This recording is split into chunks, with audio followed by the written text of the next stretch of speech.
afternoon, Dunkirk and Fredonia listeners, and welcome back to News at Noon.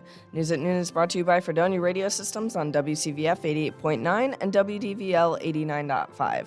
I am News Director Lee Pye here today. I have a little bit of a shot voice, but that's okay. I am also here today with Sara Lodespoto, Joshua Ribakove, as well as Kowalyk and Sports Director Matt Volz. With this top-of-the-hour update, we'll bring you the latest of SUNY Fredonia's campus news and events, sports, weather, music, as well as national and international news. First up, let's go to the event bulletin for this week. The Brown Bag Lecture Series will continue its theme of Gradually, Then Suddenly, Understanding Change on Wednesday, March 6th from noon to 1 p.m. in McEwen Hall, room 202. Dr. Angela McEwen-Kirsch from the Communication Department and Susan Spangler from the English Department will be giving a talk entitled Suddenly Then Gradually, How Adapting Suddenly to Online Teaching Has Gradually Changed Our Face-to-Face Teaching. You'll hear how this change is affecting both our campus and the field of education as a whole. Light lunch will be provided, and all of the Fredonia community members are welcome. Also, next week is spring break for students, meaning March 11th through the 15th, SUNY Fredonia will not have school. So keep an eye out for the weather forecast when traveling back home, and News at Noon will not be reporting next week, along with no high noon Friday during the break next week. That's it for the information through the grapevines. Next up, we'll bring it to Chloe for our latest campus news updates. Thanks, Lee. So last Friday, the student activist group Students for Fredonia held a march for fair funding. The march acted as a protest against program cuts and a lack of funding allocated to Fredonia from SUNY. Demonstrators marched from campus to Barker Commons in the center of town. Students held various signs criticizing administration and expressing their passion for the continuation of these programs at Fredonia. Other students utilized their artistic abilities to create sculptures and play musical instruments to further amplify their message. For more information, check out the article about the march being released in the Leader tomorrow morning. The Fredonia Career Development Office is hosting a job internship expo this Wednesday, March 6th. The expo will be offering several different opportunities for summer jobs, internships, and more opportunities in a variety of subject areas. There will also be a free professional photo booth. The expo itself will take place on March 6th from 1 p.m. to 4 p.m. in the Williams Center MPR. This Thursday, the Department of Mathematical Sciences will be hosting a Pi Day celebration. Pi Day, a play on the mathematical symbol, is typically celebrated on March 14th, as the date, 314, is the same as the first three digits of pi, 3.14. However, because that date falls during spring break, the math department will be having their celebration this week. To celebrate the Mathematical Day, teams of students will play games and activities in the Williams Center MPR. The event will also feature dancing and music. The winners of the Pi Day competitions will win a trophy called the Pi Cup. This year makes the 24th anniversary of the event. That's it for campus news. Now let's send it back to Lee. Thanks, Chloe. Next up, we have local news, but first, Fredonia Radio Systems took a huge win this past weekend, taking 12 radio members to the Intercollegiate Broadcasting Systems Conference in New York City, where they took home 3 trophies out of their 8 nominations. The Intercollegiate Broadcasting Systems is an annual conference to determine which high school and college radio stations are deemed the best in the respective categories. Our business manager, Dan Granados, took home the Best Business Director Award in the nation. The late-night legacy show called Lover Call, which is about love and relationships, took home the award for the most creative and innovative show in the nation, giving Lover Call its first-ever award. Our prior station manager, Alexander Irwin, was also able to attend the conference, meeting us only minutes prior, and ended up receiving an award of his own, along with prior WDVL program director Natalie Wilkes for the best liner/sweeper in the nation. Congratulations to Dan, Alex, Natalie, and the whole Lover Call crew for these amazing accomplishments.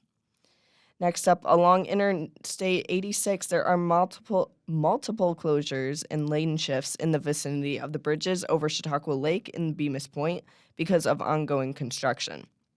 The New York State Department of Transportation said that the exit 10 ramp from eastbound I-86 to westbound State Route 430 will be closed between March 4th and the morning of March 9th. Westbound I-86 will be closed between exit 10 and exit 9 from Tuesday night to Friday morning. Interstate 86 will be in both westbound and eastbound directions of between Friday and Saturday will be closed. Saturday traffic on I-86 will be reduced to one lane in each direction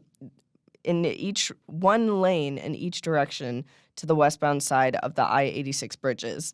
Each lane closed has a detour that drivers can take. Be mindful of the construction, and it is urged to slow down and drive responsibly in these work zones. Next up, Erie 2, Chautauqua, and Cattaraugus BOCES was recently awarded over $1 million in New York State Recover from COVID School Program funding. The 2-year program targets 2 critical needs areas identified by the COVID-19 pandemic: mental health and learning loss. The learning loss portion of the grant will support the addition of the 2 E2CCB instructional coaches specialized in literacy and reading instruction, and will provide scholarships to the educators throughout its organization and its 27 components districts for a micro-credential in the science of reading in partnership with SUNY New Paltz. The instructional coaches will train teachers and aides in the best reading instruction practices aligned with the science of reading. E2CCB further supports districts in creating safe and supportive schools by providing professional learning opportunities to address restorative practices, trauma-informed care, crisis counseling, and positive behavioral intervention systems. That's it for your local news update. Now, let's send it to the sports guy, Matt Volz.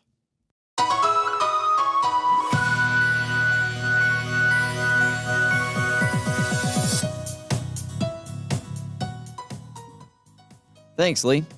Fredonia's lacrosse team is off to a red-hot start, having won their first 2 games of the season. On Saturday, the Blue Devils put on a dominant performance, demolishing Hilbert 20-0.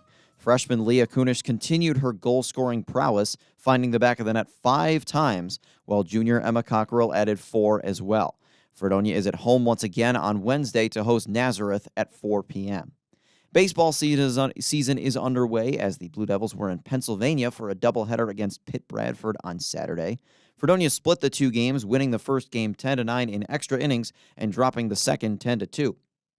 Starting on Friday, the team will be heading down to Myrtle Beach, South Carolina for their spring games, similar to Major League Baseball's spring training. Softball season is getting started this weekend as the team prepares to head down to Florida for their spring games. Fredonia is looking to improve upon last season's 6-32 record. Their first home games of the season will be a doubleheader against Buff State on Saturday, April 6th at noon.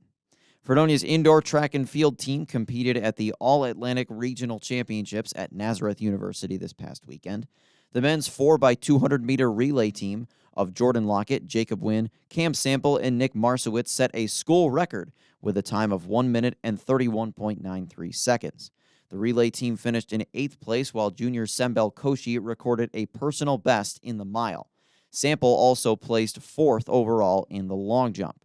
The outdoor season begins on Friday, March 29th, with a meet at Geneseo. While the struggle to defend their championship continues for the Buffalo Bandits as they fell to the Warriors in Vancouver on Friday night 13-12. With starting goaltender Matt Vince still out injured, backup Devlin Shanahan had a rough night in net, allowing 7 goals on 21 shots before being pulled for third-stringer Steve Orleman. Buffalo attempted to come back in the 4th quarter, scoring 3 unanswered goals, but a potential Tehoka Nanticoke goal was waved off due to inconclusive evidence sealing the Bandits' fate. Buffalo now sits at 5-6 on the season, and they're back at home on Friday night to take on the Saskatchewan Rush at 7:30. As the NHL regular season comes closer to its end, the Sabres are in the midst of a gauntlet of playoff contenders on their schedule. On Saturday night, with former Sabre Jack Eichel on injured reserve, the Sabres crushed the defending Stanley Cup champion Vegas Golden Knights 7-2. Dylan Cousins scored 2 shorthanded goals in the win, while Owen Power and Jeff Skinner each recorded 3-point nights. On Sunday against the Winnipeg Jets, Buffalo allowed 3 unanswered goals in the 3rd period to lose 5-2. The Sabres have 62 points and sit at 29-29-4, 9 points out of a playoff spot. They will head north to Toronto for a divisional battle with the Maple Leafs at 7 p.m. on Wednesday night. That's it for your sports update. Now let's send it to Sara with the weather.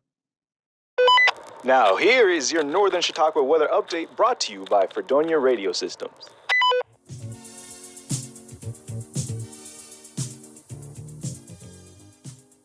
Hi y'all, today is lovely out since it's a high of 73 with light cloud cover. It's honestly the perfect way to start the last Monday before break. Don't you agree? So take some time and go outside. If you're more of a night owl, you could still enjoy the outdoors at 51 degrees and partly cloudy. Don't get blown away tomorrow morning since it's going to be breezy. Just before the wind dies down, it brings some clouds as temperatures rise to 68. What are you guys looking forward to this spring break? For me, I'm excited to see my toddler nieces. My sister is aware of this, though, and to make me jealous, she FaceTimed me to show her spending time with them. Yes, I am mad about this, and I will be till tomorrow evening as the clouds bring down rain to the low 40s. That's it for your 2-day weather. Keep listening. I'll be back with your 5-day forecast. For now, let's take it to Lee for a local music update.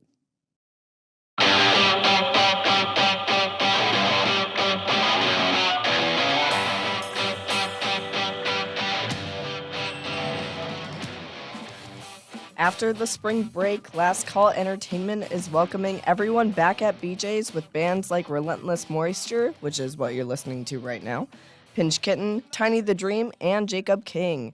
The BJ's show is on March 21st at 51 West Main Street in downtown Fredonia. Doors are at 9 p.m. and music is at 10 p.m.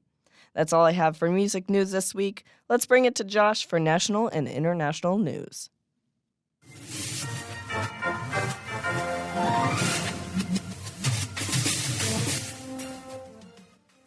War rages on in the Red Sea as Yemen's Houthi rebels continue launching significant attacks. And last month, the rebels attacked a cargo ship carrying fertilizer.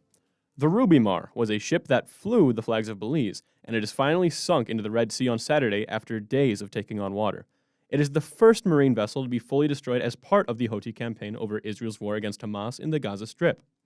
This morning, officials stated that 3 Red Sea underwater cables have been cut, cables that were carrying internet and telecommunications.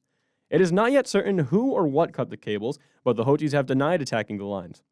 It has been described that the cuts are affecting a quarter of the internet traffic flowing through the Red Sea, impacting communications in Asia and Europe.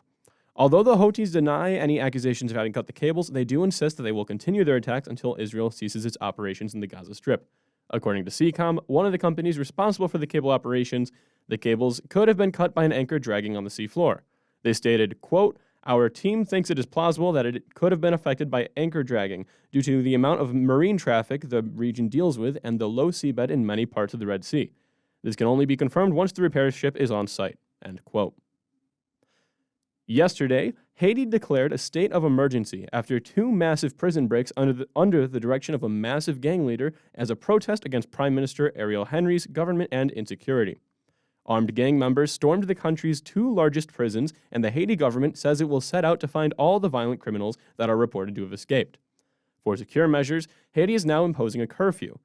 The finance minister, Patrick Boisvert, acting as the prime minister, stated, quote, "The police were ordered to use all legal means at their disposal to enforce the curfew and apprehend all offenders." End quote. Coordinated gang attacks have struck state institutions in Port-au-Prince, targeting police stations, the country's international airport, and even the national soccer stadium.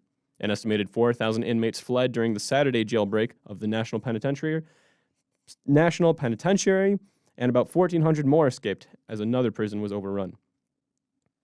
The last thing you'd want in your Trader Joe's chicken soup dumplings is plastic from permanent markers. But as it turns out, that might be what you get. Over 61,000 pounds of the chicken soup dumplings are being recalled for possibly containing hard plastic in a recall that was announced Saturday. The Agriculture Department's Food Safety and Inspection Service writes that the dumplings may be contaminated with, quote, "specifically hard plastics from a permanent marker pen," end quote. The dumplings are produced by California-based CJ Foods Manufacturing Beaumont Corp., and the recall was released after consumers reported finding hard plastic in the Trader Joe's products. The Food Safety Inspection Service, FSIS, urges customers to check for 6-ounce Trader Joe's steamed chicken dumplings, specifically items produced on December 7th, 2023, with the SKU number 54988, that is 54988, Trader Joe's announced the recall on their website, writing that customers should discard the product or return it to any Trader Joe's for a full refund. That does it for today's national and international news. Now let's bring it back to Sara for the rest of your 5-day forecast.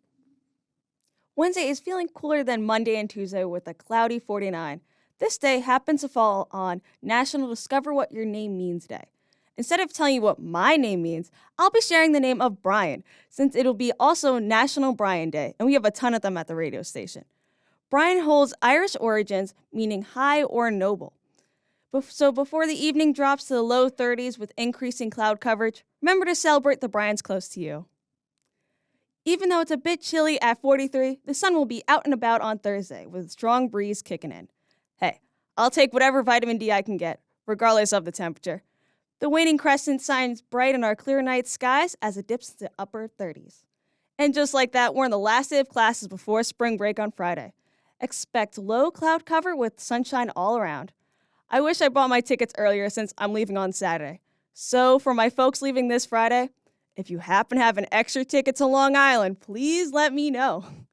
Just to be careful leaving during the nighttime, since we descend to the low 40s with windy showers. That's it for your 5-day forecast. Let's take it right back to Lee. That'll wrap up for today's edition of News at Noon. Campus News is written by Kowalyk. Local news for this broadcast is prepared by Lee Pye. Weather is presented by Sara Lodespoto. Sports is presented by Matt Volz. Music is prepared by Lee Pye. National and international news is prepared by Joshua Ribakove. And finally, board operations for this broadcast are performed by Chloe Kowalyk. Thanks for tuning in to News at Noon. Join us every Monday and Wednesday at 12 p.m. on WCVF 88.9 and WDVL 89.5. From all of us at Fredonia Radio Systems, enjoy the weather and have a wonderful day.